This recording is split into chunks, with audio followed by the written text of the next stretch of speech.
5 August বিকেলেই ঘোষণাপত্র পেশ করা কিংবা পাঠ করা হবে বলে জানিয়েছে অন্তর্বর্তীকালীন সরকারের প্রেস সচিব মহোদয়।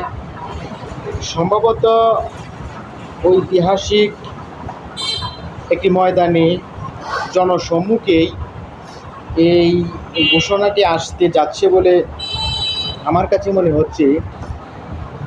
বৈষম্য বিরোধী ছাত্র আন্দোলনের নেতৃবৃন্দ এবং যারা এই আন্দোলনে সরাসরি অংশগ্রহণ করেছিল, ছাত্র এবং জনতা, তারা এই জুলাই আগস্টে একটি ঘোষণাপত্র, সেটি নিয়ে কিন্তু দীর্ঘ 1 বছর নানা আলোচনা সমালোচনা মতো পার্থক্যের পরে আজকে 1 বছর পূর্ণ হতে যাচ্ছে 5ই আগস্ট। সেই 5ই আগস্ট ঐতিহাসিক এই ঘোষণাটি দেওয়া হবে সরকারের পক্ষ থেকে, আমরা প্রাথমিকভাবে যতটুকু ধারণা করতে পেরেছি।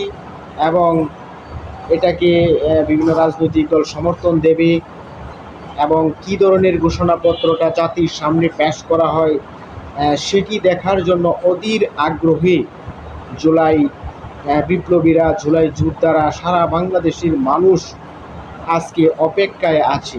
সেই অপেক্ষার অবসান ঘটতে যাচ্ছে একদিন পর 5ই আগস্ট।